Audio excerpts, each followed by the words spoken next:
Good evening. Welcome to Novara Live. My name's Bastani, and tonight I have the pleasure of being joined by Kieran and Andrieu. Kieran, how are we? I'm doing very well indeed, and it's Tuesday, which means it's go time for us. Coming up on tonight's show, a new ITV documentary features shocking testimony about crimes in Gaza from IDF soldiers. The row over BBC bias continues, and Zach Polanski goes head-to-head with Trevor Phillips on Sky News. As ever, if you'd like to support our work here at Novara Media, you can sign up. You can join Michael Walker's Barmy Army. Go to novaramedia.com/support. And of course, tonight, make sure to let me know what you think using the comments and maybe even the super chat too here on YouTube. Prime Minister Keir Starmer has taken a swing at Reform UK on one of Britain's least political shows.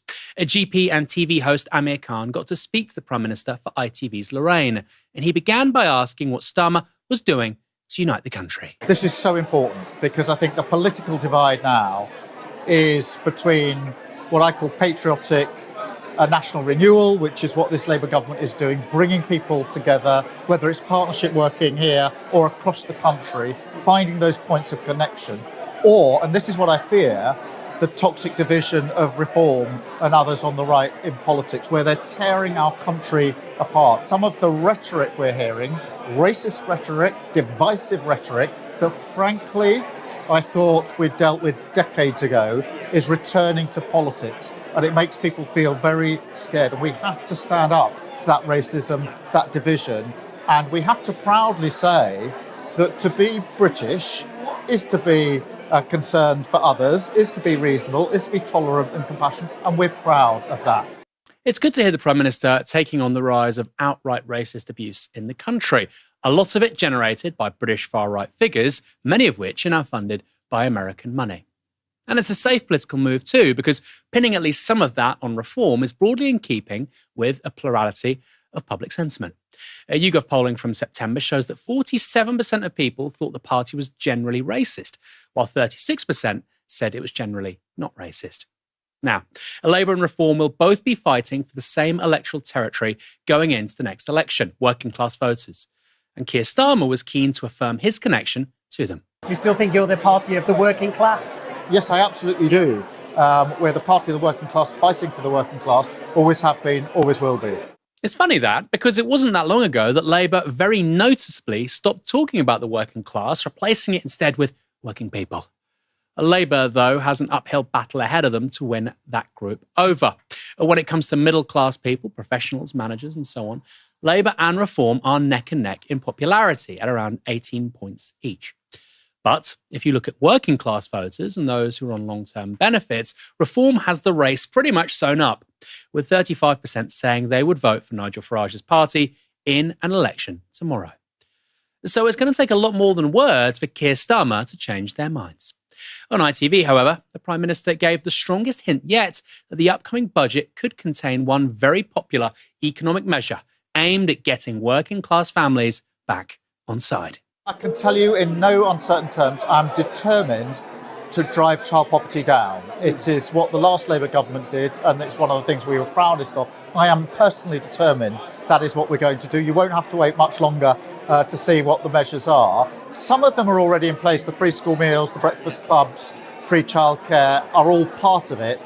But look, we need to do more than that. And I can look you in the eye and tell you I'm personally committed to driving down child poverty. Will that involve getting rid of the two-child benefit? You won't have to wait much longer, but I wouldn't be telling you that we're going to drive down child poverty if I wasn't clear that we will be taking a number of measures in order to do so.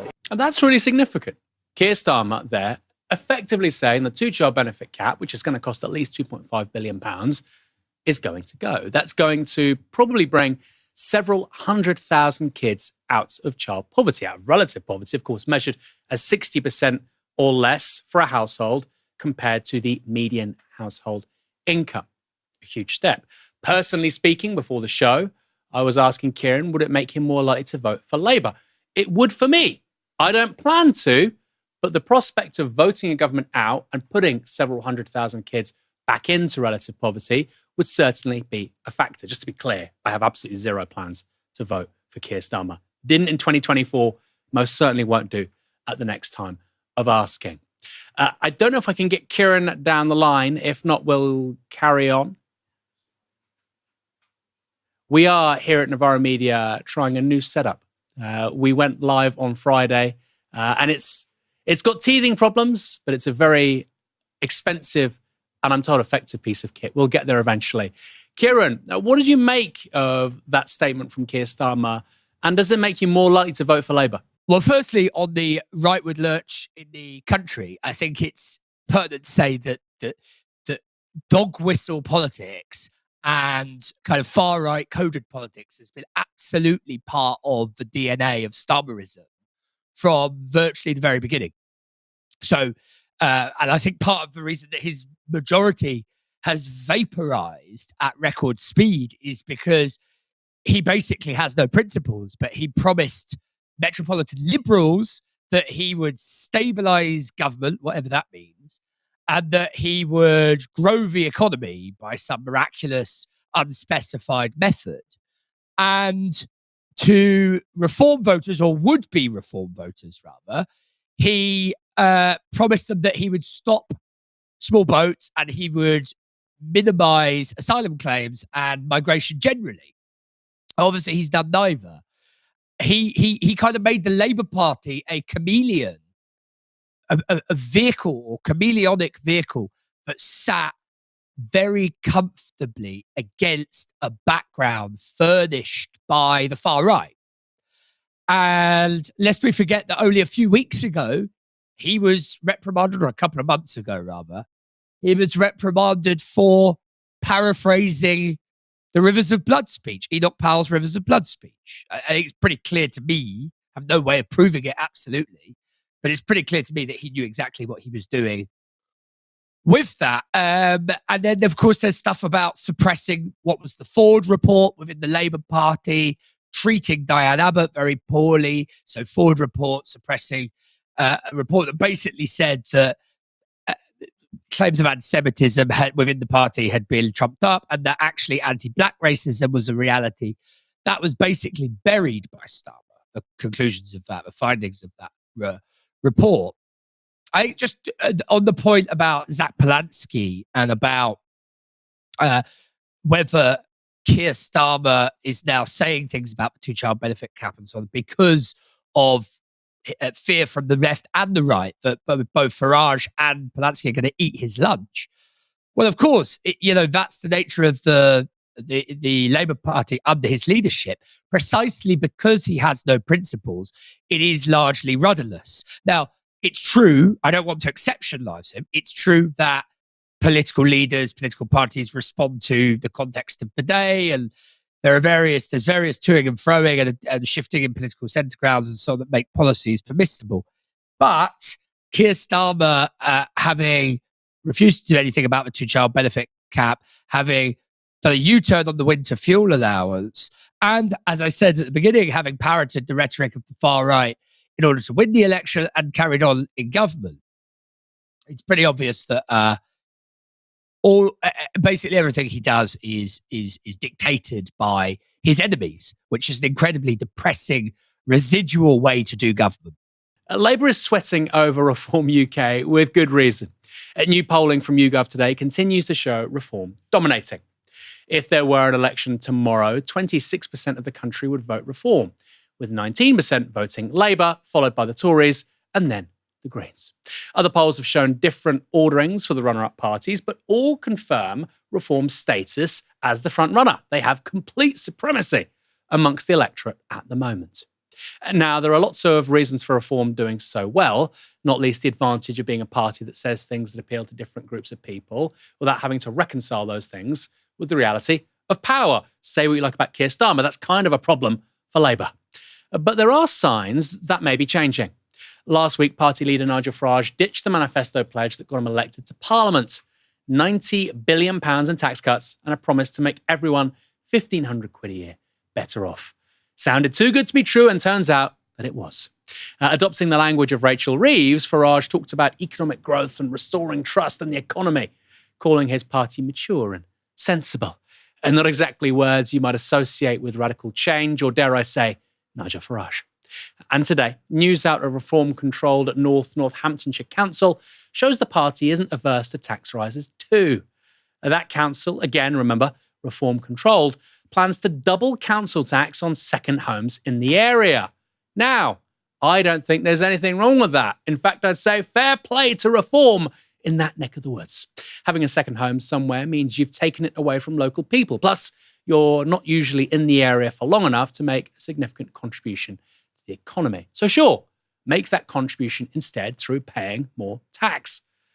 But there's a problem because Nigel Farage really disagrees with that policy, or at least he used to. Following the local elections in May, Farage said he would pressure reform councils to scrap second home tax rises. Speaking to the Telegraph at the time, the Reform leader said this: "The whole thing is madness. Whatever the downsides of increased house prices, these people bring a lot of money into these areas." A month earlier, in April this year, Farage also told the Telegraph this: "Owning property used to be a right and a freedom. Today, it is an excuse for the government to use extortion." Asked about those comments today, Farage has now told the Telegraph that they were a misquote and that he never supported scrapping the second home council tax levy. Of course, if it wasn't a misquote, then his colleagues and confederates in Reform would also be guilty of extortion.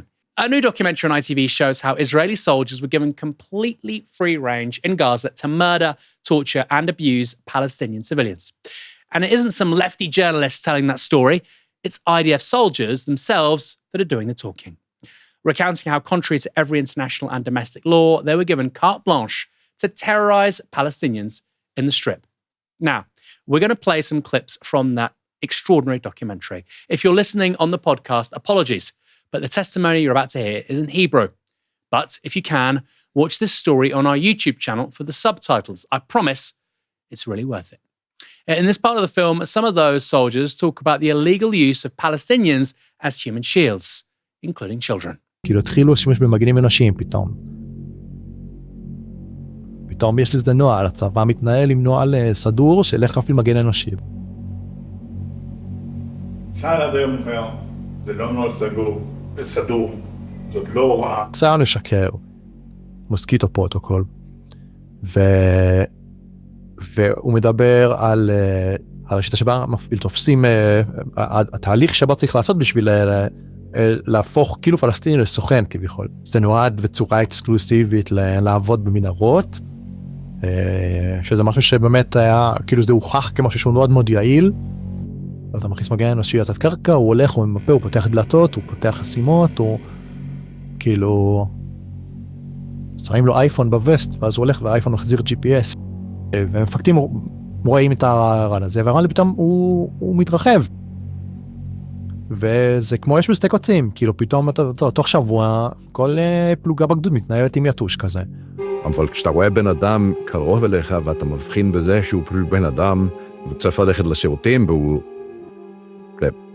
כאילו שותה מים ומבקש כאילו אוכל, אז הוא ילד בן 16 גם בסוף, וילד בן 16 מקרוב אתה יכול לראות שהוא ילד, זה לא כמו לראות ילד בן 16 מקילומטר.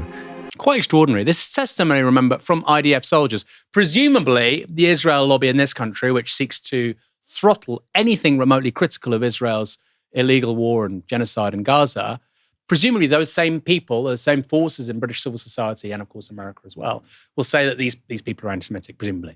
The very IDF soldiers involved in perpetrating these things are also actually Gazan apologists, Hamas flunkies. In March this year, the IDF murdered 15 paramedic and rescue workers in Rafah, one of the biggest massacres of aid workers since October 7th. In this clip, soldiers talk about how the killings were received inside the military.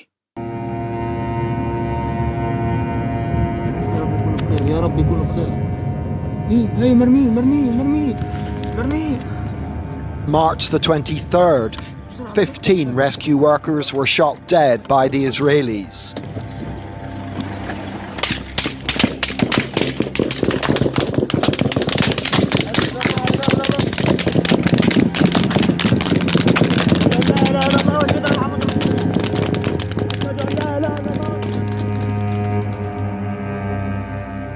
אני ראיתי את זה והייתי קצת בשוק, אז שאלתי וקצת דיברתי, אבל זה לא עניין יותר מדי, אנשים לא התייחסו לזה, זה... בסדר, קרה משהו, בסדר.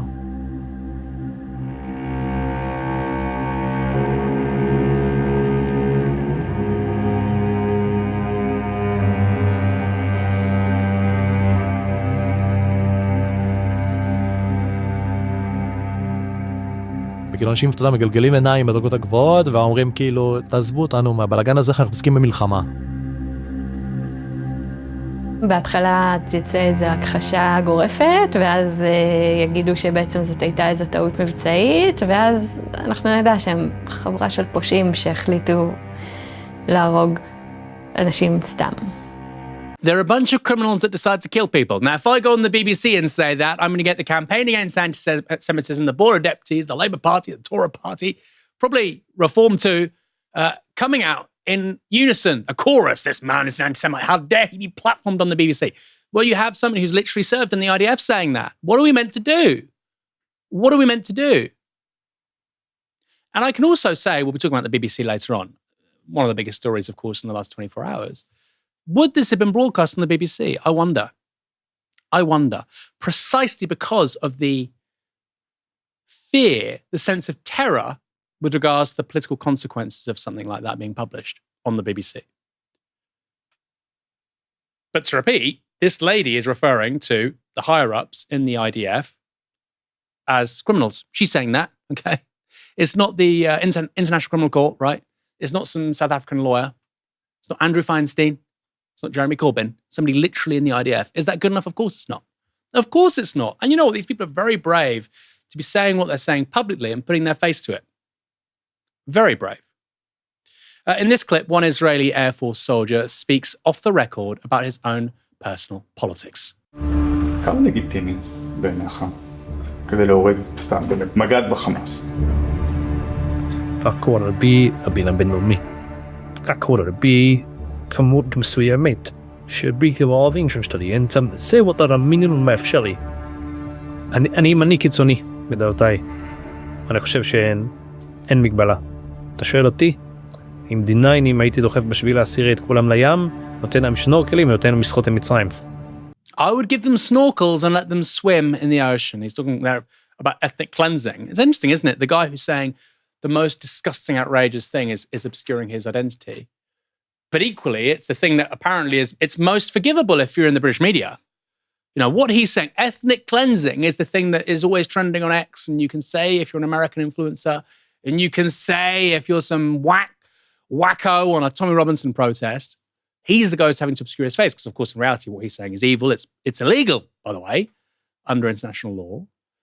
Ethnic cleansing is universally agreed as a bad thing, unless, of course, you're talking about Israel.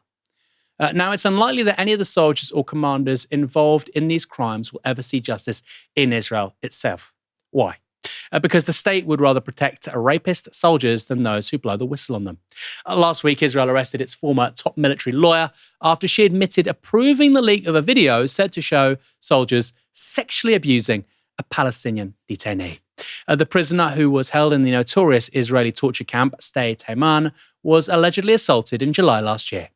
The leaked footage shows a gang of guards shielding themselves from view while allegedly assaulting the prisoner in an attack so brutal, the man was subsequently hospitalized with a ruptured bowel and intestines. Severe anal and lung injuries, as well as broken ribs, were also said to have occurred. He needed multiple surgical operations for those injuries. The guards involved have been charged, but the path to a trial has been long and twisting. Not least of all because Israel released the traumatized Palestinian prisoner back to Gaza without ever taking a sworn witness statement about what happened to him.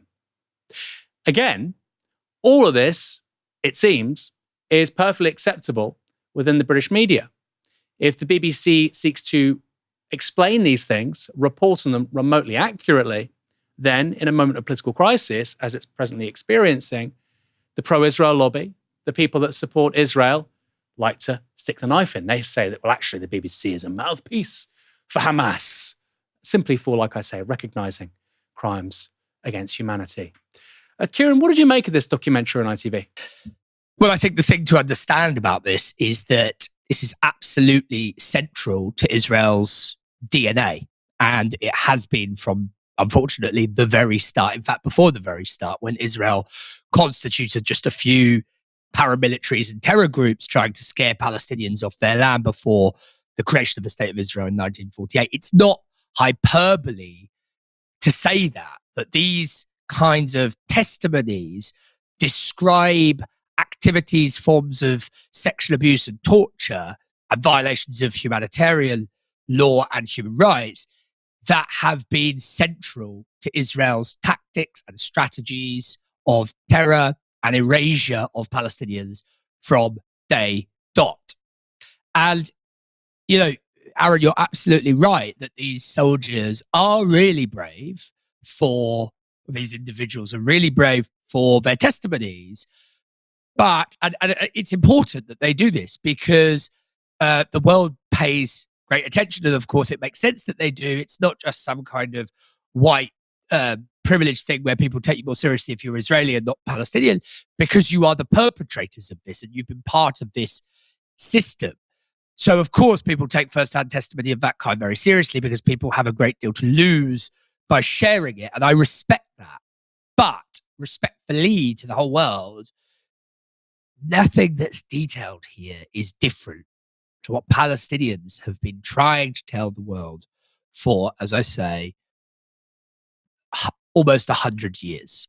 And it's not just because my own sibling, my own younger brother, has been through some of the torture or forms of sexual abuse described in that video that I emphasize the point that Palestinians have been trying to narrate and trying to bear witness to the kinds of horrors described in these videos.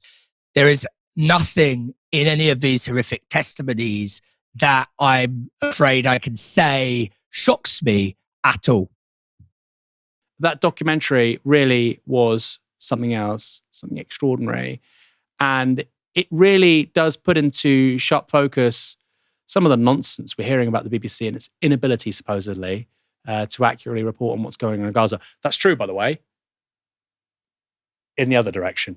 It underreports Palestinian casualties compared to Israeli ones by, I think, a factor of 30. It gives 30 times more attention to per capita deaths on the Israeli side. Okay.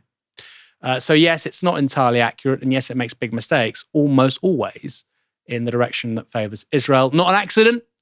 The Israel lobby is incredibly potent. It knows what it's doing in terms of shaping and directing the media narrative and where the media shines its spotlight. The row over bias at the BBC continues to grow, with former BBC Director General Tim Davie urging staff to, quote, fight for our journalism. That followed US President Donald Trump calling BBC journalists corrupt and threatening to sue for $1 billion over a heavily edited video of his January 6th speech. But is the BBC really biased? Well, that's a question its centrist, liberal elite defenders don't seem to want to take particularly seriously. This was former BBC journalist Lewis Goodall on the Newsagents podcast. I feel like I've been living in a parallel universe for the last 24 hours. The hysteria over this story, whipped up by commercial organizations, newspapers, MAGA, the rest of it, the sort of hard right online ecosystem that we talk about all the time, all that have an agenda, is something to behold. That edit in question, John, you're right, it was a mistake. It was clearly misjudged, but the idea that it is an example of institutional bias against Trump is absurd. Do you agree? I'm not so sure. Goodall's colleague, Emily Maitlis, also had no time for the question of bias, though. Instead, she had a story about commercial media plotting to take down the Beeb. So the way it has been reshaped, the way it's been reworded is you're being cheated by the BBC. They've got an ideological position and you are not getting the whole truth and the BBC is lying to you, because the papers tend to all criticise the BBC but they don't criticise each other. If the papers as one carry on telling the British public that they're being lied to, they can't trust the BBC is bent, the BBC is ideologically to the left, then people start believing it. And I think that this is a culmination, essentially, of the papers feeling very frustrated that they cannot compete commercially with the mammoth, the megalith that is the BBC. I mean, of course they can't. The BBC has a budget. BBC News has a budget of £250 million a year, circa. The BBC overall has a budget of multiple £billion, but of course a lot of that is on stuff that has zero to do with current affairs and news journalism. But isn't that reasonable? Novara Media has had zero capital investment from any investors.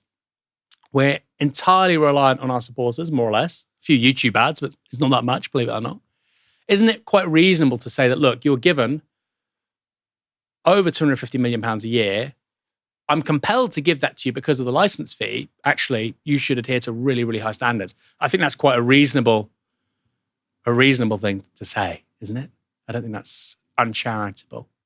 Former BBC presenter Jonathan Dimbleby also has no time for the question of bias. Do you think the BBC is perhaps guilty of groupthink, maybe even subconsciously, with a left-leaning, liberal, metropolitan viewpoint that sort of seeps in, maybe unintentionally? I don't take that view. If you listen to the BBC, which I do a lot, it is not metropolitan. It's an out-of-date assumption that it's metropolitan. It's got bases everywhere across the country. In Salford, which is hardly metropolitan London, it has people who know that territory, who know their audiences. So I don't think it is institutionally biased. I don't think it's institutionally biased. Jonathan Dimbleby, of course, of the Dimbleby Broadcasting Dynasty, educated at Charterhouse School, saying the BBC is not metropolitan. Maybe not the right messenger for that particular message. Now, those answers are pretty interesting because, of course, none of Goodall, Mateless and Dimbleby find the BBC biased. That's because it represents, in most of the things it does, their point of view, or at least their general perspective on the world. That's not to say such a perspective is illegitimate. It's not, but it's one among many. It's also worth remembering that they were all lavishly paid and extremely influential figures for the BBC. But ordinary people take a very different view of the corporation.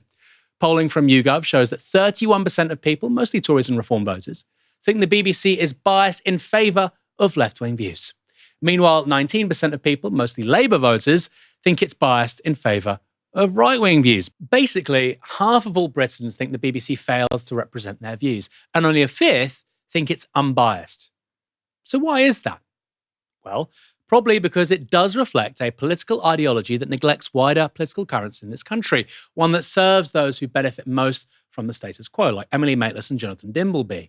Normally, the BBC gets away with it, but they didn't get away with it here because they distorted what Donald Trump said on January 6th, 2021. Presumably, they thought they could do that and be safe because their assumptions meant only Kamala Harris would win. Donald Trump would never be the president again. So their mistake was misjudging the political climate across the Atlantic and taking on a much more powerful person than the corporation's politics normally screws over. Like Ricker Bird, who was featured in the BBC's notorious Panorama episode on anti-Semitism in Jeremy Corbyn's Labour Party. This is from Al Jazeera's Labour Files, an investigation that tore that Panorama episode apart. Description of Marks and Bird's disciplinary interview features in the documentary. The interview is conducted by Ben Westerman, a party official who is Jewish. Harassment generally. Ben Westerman received dozens of complaints. While interviewing one member, he was confronted with the very anti-Semitism he'd been investigating. And we finished the interview.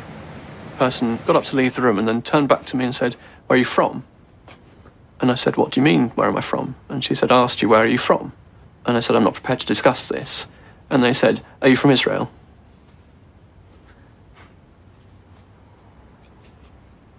What can you say to that? You are assumed to be in cahoots with the Israeli government. It's this obsession with that just spills over all the time into anti-Semitism. Rika Bird speaks to Westerman at the end of the interview. When he says, "Where are you from? Are you from Israel?" That's an absolute lie. I didn't say that. With Westerman's permission, the two women record the interview. The full recording shows what actually did happen. Curious because I haven't been in the Labour Party very long and I've certainly never been to anything like this informal interview before. So I'm just curious about, like, what branch are you in? I don't think that's relevant. Okay. I hope that's okay. I'm sorry, I don't think where I'm from is at all relevant to the investigation. I did ask Westerman, what branch are you from? Meaning what branch of the Labour Party, because it was a Labour Party internal investigation. The word Israel never came into the exchange between me and Westerman. It was only thanks to an Al Jazeera investigation many years after that episode of Panorama aired, just months, remember, before the 29 general election, that the record was corrected. No threatening to sue for £1 billion or dollars, no immediate panic in the corporation, just years and years of the BBC allowing that smear to stand. And that so-called documentary included another interview, this time with Izzy Lenga, a young Jewish member of the Labour Party. It was based on a previous interview she'd given to the Daily Mail. Here's what the Al Jazeera documentary uncovered. I joined the Labour Party in 2015. The anti-Semitic abuse I received was what I was subjected to every single day. Telling me Hitler was right, telling me Hitler did not go far enough. And she came up with this utterly shocking statement, which really emphasised the scale of what one could only describe as the immorality and the depravity of Corbyn's Labour Party. But is it really true? I mean, we can check this out.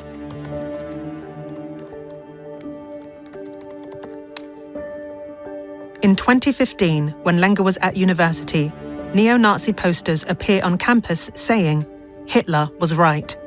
Lenga is involved in getting them removed and receives online anti-Semitic abuse. If you read this article in the Daily Mail, and it's also in subsequent reporting, there's no suggestion in it that the Labour Party is involved at all, or the left. It's a strong suggestion in it, actually. It comes from the sort of fascist right. The BBC was subsequently forced to issue a correction. That was published only 3 years later, in 2022, long after Corbyn had been removed from the Labour Party. But again, it's only a correction, and a pretty half-assed one. It says, if the programme were to be rebroadcast, we would include some additional comments from Ms. Lenga's original interview to give viewers further context. Context! It's not context, it's a fact that Lenga wasn't even talking about the Labour Party. She's talking about experiencing anti-Semitism on campus from the far right, and they just missed that bit out. Because, of course, the agenda of that episode of Panorama was to depict the left, the Labour Party, and the leadership of the Labour Party, Jeremy Corbyn, as anti-Semitic. When? In a general election year. In fact, in 2019, there were 3 elections, local, European, and general elections. And the BBC thought it could publish, I think, gross mistruths with impunity. Now, there's been one correction, but as you can see, that's in regard to Izzy Lenga. The video we played before that, with those 2 Merseyside-based activists, who were completely misrepresented by Ben Westerman when he speaks to Panorama, is extraordinary. Now, John Ware is a very seasoned journalist. I've got to be careful with my words here, of course. He's a very seasoned journalist. He's been in the game a very long time. If somebody says, I was interviewing X and Y, and they asked me whether I was from Israel, you think, that's a bit of a dog whistle. Okay. Sounds bad. I believe you, by the way. Why would I disbelieve you? But I need to go and confirm with those people that's what happened, that you've met them at all. And of course, if he had done that, if he'd then met those 2 women, they would say, firstly, that account isn't accurate. Secondly, we have documentary evidence contradicting what he's told you. That would be 101 journalism if you were a university student, if you were working on a university newspaper at University College London, where I studied, or Oxford, or Exeter, or Bournemouth, or UEA, or Glasgow, or wherever. That would be the journalistic standard expected of you. But it wasn't expected for the flagship documentary series on the British Broadcasting Corporation. You have to ask yourself why. Remember, Panorama has been going since the 1950s. The BBC claims to be a world-class media organisation, and Panorama is meant to be one of the jewels in its crown, arguably the jewel in its crown with regards to long-form original news gathering and reporting in the UK. And yet the Standard was disgraceful. It looked like an intentional smear job. Unserious political coverage of something, like I say, that couldn't have mattered more. After all, this was an election year. It's possible to walk and chew gum at the same time, right? Which is a way of saying in this context that the edit, the manipulation of the footage was bad. I mean, I don't agree with the kind of people who are downplaying this or saying, oh, well, it's just a bad cut. It's not. It's deliberately and maliciously edited. That, I think, is obvious to any honest adult. But at the same time, it's also true alongside that self-evident claim or statement that this is being used as a Trojan horse to restructure the BBC from within in a way that makes it, more right-wing and even more pro-Zionist or pro-Israel or far less critical of Zionism and of Israel, even less critical than it already has been, which frankly isn't very much. Those two things are true, I think, simultaneously. There are multiple very frustrating things about this. We've covered them on yesterday's show, but I just want to briefly mention them. Number one, the editors jumping the shark here seems to me to be completely superfluous in the sense that Trump regularly says really things that would be really shocking to a BBC audience, really stupid, really dumb, really unintelligent and offensive things all of the time, including, by the way, in that speech. I mean, if you want to make a case for him leading a putsch, you can find evidence of that in that speech without a dishonest edit. That's the first thing. The second thing is that the BBC has just played a not insignificant role in whitewashing and therefore facilitating, in some degree, a genocide against Palestinians in Gaza. So, people being sort of disgusted at this instance of obscuring of the truth seems to me to be pretty pathetic and pretty wet. Of course, this time from, the right, pro-Trump right. And for the BBC to be apologising over and over again, and indeed letting heads roll over this and not some other things in the world, indeed the genocide in Gaza being, I think, the premier one or foremost one. And so I think that people being really upset about this and not things like the genocide in Gaza and the role that the BBC has played in kind of airbrushing that genocide reminds me a little bit, and this might sound like a bit of a reach in analogous terms, but bear with me, reminds me a little bit of Watergate in this one sense, that Watergate was fundamentally one half of official political American power attacking the other half, i.e. it was the Republicans under Nixon attacking the Democrats secretly and covertly and illegally, right? At the same time that Watergate was happening, there was a big FBI program called COINTELPRO in which huge amounts of illegal activities were being undertaken by the FBI, who were infiltrating communities across America. It led to political assassinations. It involved wiretapping hugely illegal measures into the women's movement, into the black rights movement, all forms of civil rights movement, from the peaceful to the more radical, to the gay rights movements that were springing up at the time. And yet it's Watergate that becomes this massive national scandal that topples the president, and COINTELPRO that is vanishes and is virtually still unknown today. And I think that it's Watergate that produces this great journalistic success story, right? Woodward and Bernstein, and leads to a brilliant Oscar-nominated. I mean, it is a brilliant film, Or the President's Men. COINTELPRO disappears by comparison, and I think that says something. It's important to kind of draw out the similarities there. For me, at least, in that it's power attacking power rather than power attacking the powerless. When power attacks the powerless, they tend to get away with it. When they attack power, they tend not to get away with it. We've got a super chat from Otacon with $4.99. Hello, Novara crew. I'm very behind on the show, but I think if Keir Starmer is against reform, he should stop stealing their talking points. Yeah, it's a tough one, isn't it? Because, of course, Starmer would say to that, well, look, I'm getting rid of the two-child benefit cap. But then the response is, guess what? That's also a reform position. I suppose the problem for reform is they have all these spending commitments and they're going to run out of road, aren't they?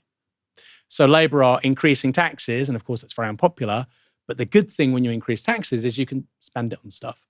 Reform aren't talking about increasing taxes. Last week, one pollster had the Green Party of England and Wales in second, behind only Reform.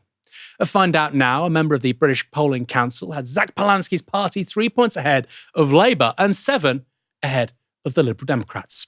And while that's just one poll, and the most sunny so far for the Greens, the general trend is clear. The party with just 4 seats is gaining a truly national profile, at least in terms of membership, polling, and increasingly, media coverage. To a large extent, that is the result of Zach Polanski being elected as party leader 2 months ago. Since then, the Greens' membership has more than doubled, but more than anything else is Polanski's gift when it comes to the media. And that polish was on display over the weekend. Here he is speaking to Trevor Phillips, allegedly Sky News' most heavyweight interviewer, on Sunday. Phillips started the conversation asking about the relevance of Remembrance Sunday. Zach Polanski, you'll be attending the Remembrance Day rituals today. Why does this day remain relevant? It remains relevant because we still live in a world that's particularly in global turmoil right now, where the threat of war remains ever constant. And indeed, whether it's in Gaza or Sudan, there are conflicts and genocides happening throughout the world. I think the important moment to stop today is both to remember the fallen victims, to remember the world wars we've had, and also to look ahead towards peace and diplomacy, and how we can work together across nations to make sure that peace is never taken as something that is complacent or a given, but actually is always an active piece of work to strive towards a more peaceful world. When you say fallen victims, you do include the military, the soldiers in that? Yeah, undoubtedly, people who gave their life for this country. What the hell is Trevor Phillips expecting him to say? That Remembrance Sunday is for everybody except the soldiers that died, particularly in the Great War. Millions of ordinary young men who had no idea what they were getting involved in. Of course, you had historic levels of voluntary entry into the war from all sides in a way that isn't really replicated in the Second World War because they've seen how bad things went a few decades earlier. Of course, that's who it's about. But what Trevor Phillips was hoping for here was just, I don't know what he was hoping for, a clanger? He was hoping for Zach Polanski to say something stupid? I don't know. And next, the conversation moved on to military budgets, nuclear weapons, and Putin. Your party wants to get rid of nuclear weapons, move to emphasis onto diplomacy, development, and so on and so forth. If Greens were part of a government, would we expect to have fewer men and women underarmed by the end of your term of office? Well, I think that depends what's happening in the world. I think it would always be foolish to assume anything about military budgets without knowing the political context you're working in. I would say more widely, though, if we're talking about right now, we've got a Prime Minister who's spending £15 billion on nuclear weapons and at the same time saying there's no money to lift the two-child benefit cap, for instance, something that's keeping 350,000 children in poverty. So I think it's right to question political choices at budget time. Surely the deterrent is valuable in a world that has Vladimir Putin in it. Well, I want to see everyone denuclearize, including Vladimir Putin. But ultimately, the only way you can do that is by showing... But I have to say that would be in the realms of the miracle? Well, you're laughing at it, but I think it's important that we don't laugh at peace. I think it's really important. No, I'm laughing at the idea that Vladimir Putin is going to give up his nuclear weapons because somebody asks him to. Well, you could have laughed at the point of Nelson Mandela negotiating with the ANC, or we could have laughed at the Irish during the Troubles. You're not sincerely making the comparison. Come on. I am making the comparison. I think it's always impossible until it's done, and I think it's really important. I don't think it's likely. That's a different question. But I think the first question has to be, do you believe that we can work for peace and diplomacy in the world? Do we believe that we can work with people that we have mass disagreement with, that are they're obviously created an illegal invasion of Ukraine. These are really serious issues. And at the same time, I believe we should never leave the negotiating table. And part of that is showing both the moral and courageous leadership to come on TV and say to you, even though this might be a position that's ridiculed, I don't think we should find peace and diplomacy ridiculous. I think the most brave and courageous and authentic to do is say, I believe we can have a world without war. So Prime Minister Polanski would negotiate with President Putin? Undoubtedly. I think it would be sociopathic behaviour to say you wouldn't negotiate with the president or a prime minister of any country. So there will be no electoral deal, however informal, with Labour? I think it'd be, Trev, I don't know if you were reining it in a little bit, you're phoning it in. Maybe he was a bit hungover. I mean, bear in mind this is on a Sunday morning, right? Trevor Phillips kind of seems a bit half-assed. Doesn't really care. He's just expecting, Zach Polanski, he's probably so woke, he'll just fall over himself and do my job for me. And then Zach Polanski is saying, no, I think it would be sociopathic not to talk to the head of state of another country in order to avoid war. Of course he's right. Of course he's right. And then you have Trevor Phillips, who's an older man. I think he's 70. He's seen a lot. He's not stupid. I hope. He's not stupid. He's been a senior person in this country's public life for decades. And he's saying, you can't seriously think that people would just give up nuclear weapons. And guess what, buddy? That's been happening for decades. South Africa gave up nuclear weapons. The apartheid regime had probably around 5 atom bombs. Gave them up. Argentina had a nuclear program. Guess what? Gave it up. Sweden. People don't know this. Sweden had a nuclear program. Guess what? Gave it up. They have quite a large, powerful country to their east. You might have heard of it. At the time, it was called the USSR. Gave it up. The Germans had a nuclear program. Gave it up. Even our weapons with Trident are much less powerful than they were decades ago with the hydrogen bomb. You had all kinds of international laws and treaties between the United States and the USSR prohibiting various kinds of testing. From the 60s, you stop overground testing. You have all kinds of prohibitions on the size of the bombs, on the use of how they're delivered, the delivery vehicles, the ICBMs. Then with Gorbachev and Reagan, you have people actually reducing the number of warheads they have. You have START 1, you have START 2.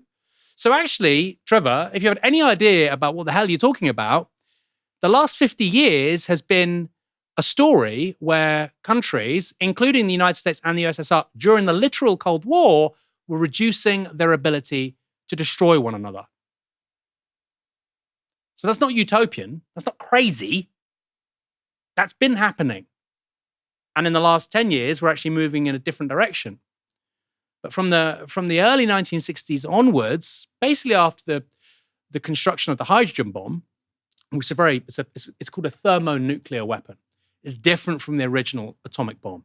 It's far more destructive, okay? Far more destructive. And basically, when that is created, when you have the Tsar bomber, the largest ever nuclear device ever detonated by humans, by the Soviet Union, people take a step back and they go, whoa, this is really crazy. We now have the ability to exterminate the entire human species. Maybe we shouldn't do that. Maybe we should try and walk things back. And at the time, there were people in Britain saying, well, the Russians are crazy. It'll never change.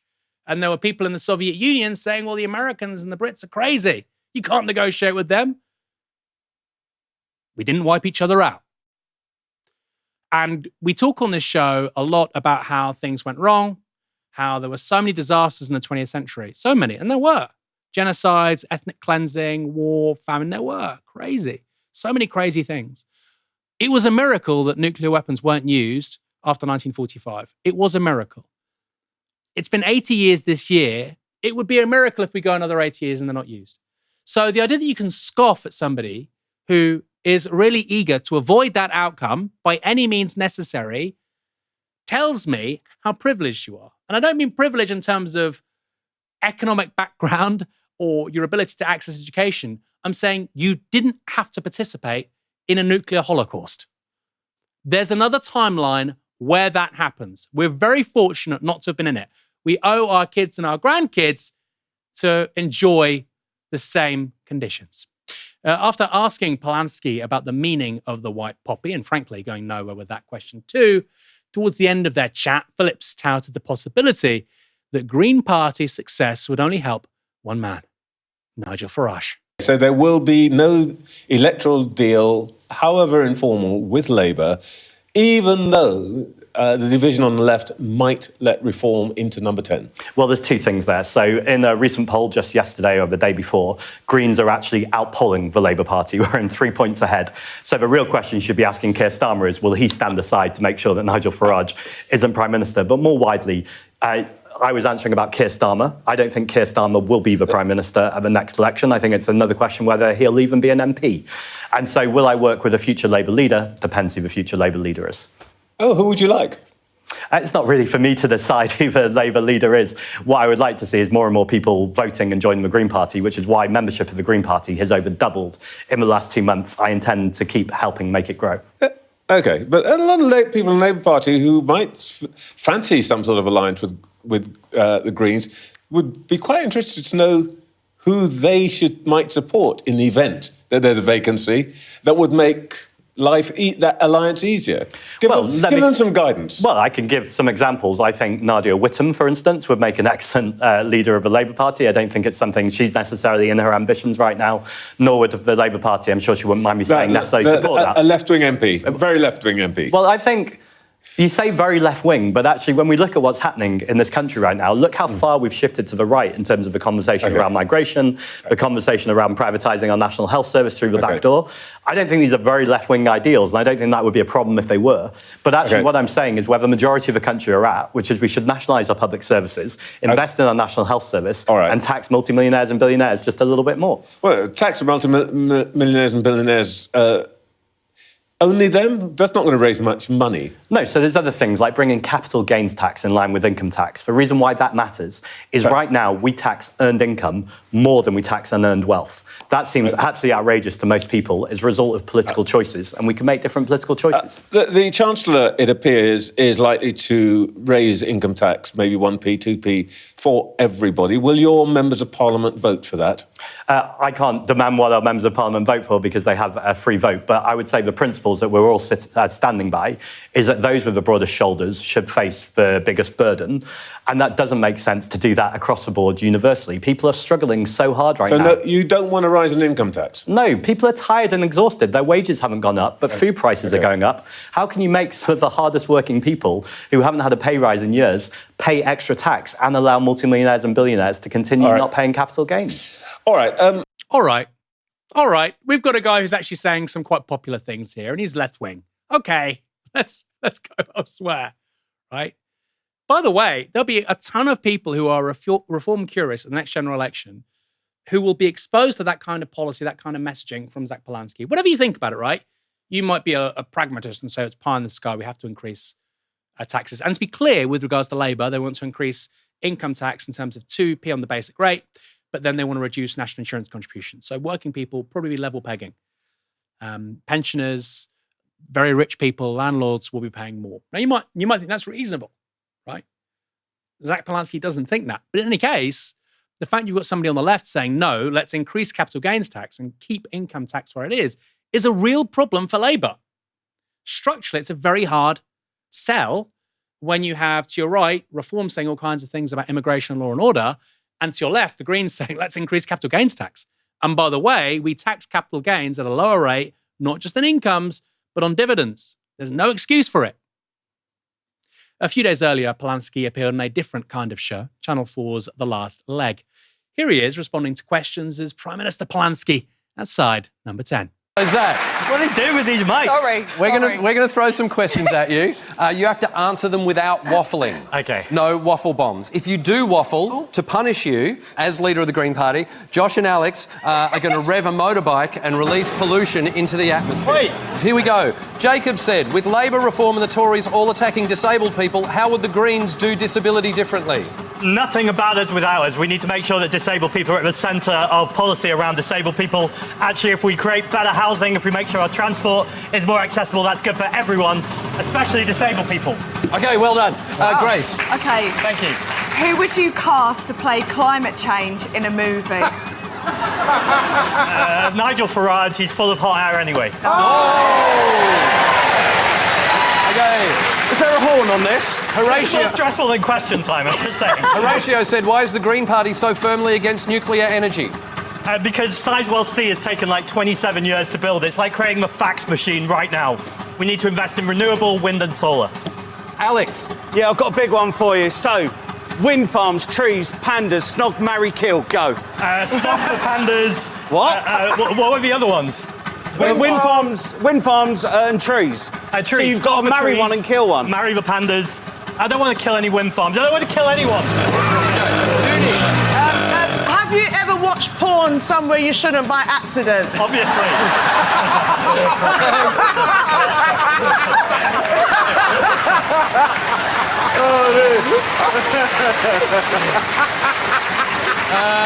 Cinnabon said, many young people feel disconnected from politics. What do you think are the best ways to get them more involved and have their voices heard? Yeah, stop saying we're inspired by young people. Let's actually help them to get into positions of power. Nice. We need to invest in young people, give them the resources, the confidence and the skills to actually represent themselves. Woo! Great. Yeah! Josh. Do you think you'd be better as a traitor or a faithful? Claudia Winkleman. I like it when she just shouts at people. Yeah. I still can't believe Alan killed Paloma. Kai said, could you clarify, because some are confused, what the Green Party's stance is on NATO? Yeah, Donald Trump is an unreliable ally. He's someone who wants to annex Greenland. Yeah. I want to look at peace and diplomacy. Working with our European neighbours, that's very threatening. Grace. Have you ever sacked off a paper straw for a plastic straw? Be honest. No. Who does that? I have. Oh, sorry. We need to talk. Sorry. Final question from Marty. Marty said, do penguins have knees? The penguins have knees? Yeah. If they choose to, however they self-identify. I thought that was a really funny answer, and it underscores how Zach Polanski doesn't take himself too seriously. And again, there's a ton of things which are associated with the left in this country, rightly or wrongly. One of them is taking yourself really seriously and just being really serious and telling people what to do and telling people off. He's not doing that. There's a comment here from Zimmy9745. I like Zach, but I don't think the UK is ready for this type of politics. As a whole, this country is not progressive enough, not educated enough. Well, I would say to that, look, I don't think Zach Polanski is going to become the Prime Minister. I certainly don't think the Greens are going to be the largest party in Parliament. But can they, with this brand of politics, guerrilla marketing with the media, growing your membership, left populism, going after the Labour vote, going in the major cities, can they do all of that and get 50 seats? Yeah. Yes, they can. But maybe more. I'm not saying they will get 50 seats. They've got 4 right now. If they get double figures, that's an accomplishment.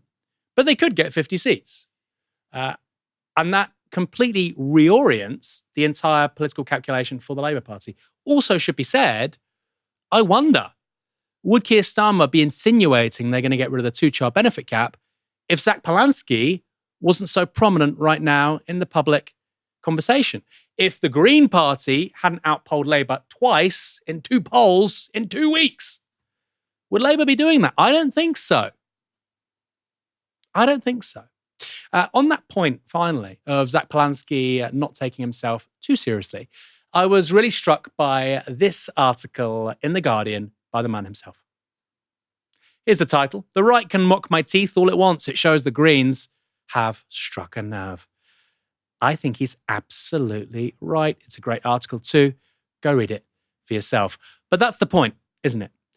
The fact that he's being mocked for his teeth says he can't be mocked for his policies, and certainly not for his critique of the present political moment. Something to think about. Thanks everyone for tuning in tonight. My name's Aaron Bastani. We will be back tomorrow at 6 p.m. For now, you've been watching Novara Media. Good night.